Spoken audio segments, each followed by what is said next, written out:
येथे सर्व संबंधित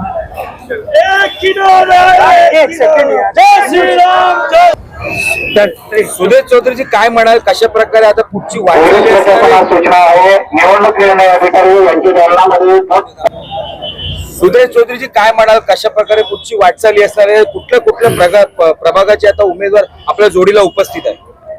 भारतीय जनता पार्टी, शिवसेना, अग्रिसेना, श्रमजीवीच्या या युतीच्या माध्यमातून, महायुतीच्या माध्यमातून या ठिकाणी शिवसेना पक्ष प्रभाग क्रमांक 3, प्रभाग क्रमांक 6 आणि प्रभाग क्रमांक 7 मधून एकंदरीत 6 ठिकाणी आम्ही लढत आहोत।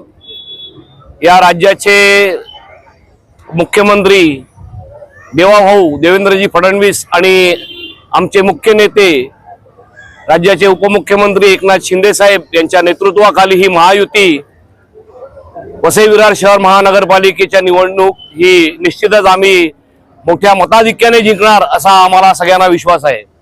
काय म्हणजे रणनीती घेऊन आपण प्रचारामध्ये उतरणार, काय विजन असणार आहे? ज्या प्रकारे 1 वर्षाचा जे महायुतीचा काल होता, लोकांवरती अनेक आरोप लावण्यात आले आपल्यावरती, कशा प्रकारे पुढे आपली निवडणुकीची भूमिका असणार आहे? बघा, निवडणुकीच्या राजकारणात आरोप प्रत्यारोप होत असतात।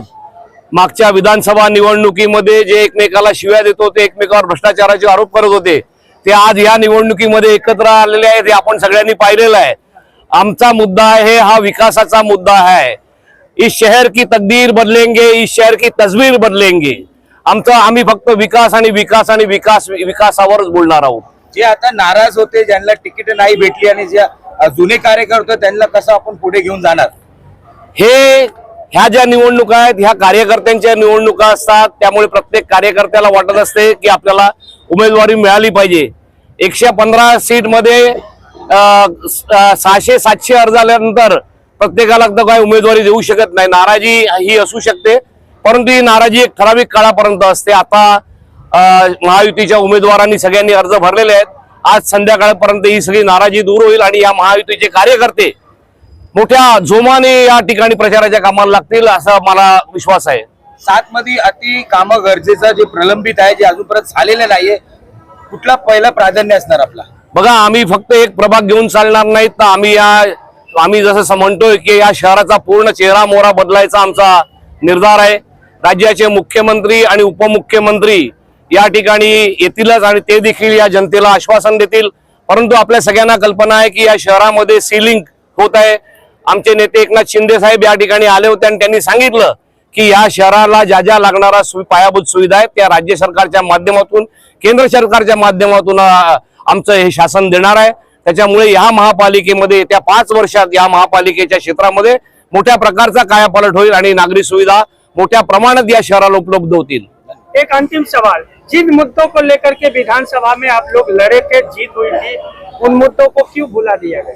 हम कोई चीज भूले नहीं है। देखो, 1 साल में ऐसा नहीं होता है कि जादू की छड़ी फिरी और सब बदल गया, लेकिन हमारा प्रयास है और निश्चित तौर से हम कह सकते हैं कि इस शहर के विकास में मेरे साथ सभी जो सदस्य चुन के आने वाले वो भी इस विकास की प्रक्रिया में सहभागी होंगे।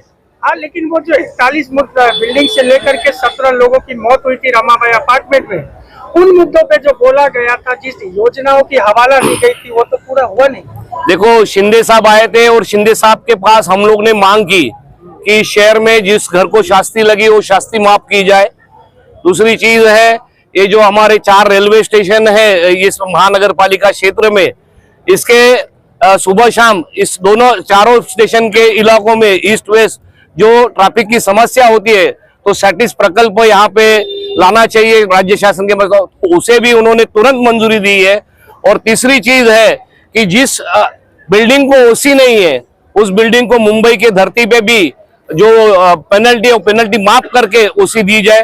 तो माननीय उपमुख्यमंत्री हमारे मुख्य नेता एकनाथ शिंदे साहब ने वो भी मांग हमारी मंजूर की है। तो निश्चित स्वरूप से हम कह सकते हैं कि इस शहर का विकास अब रुकेगा नहीं।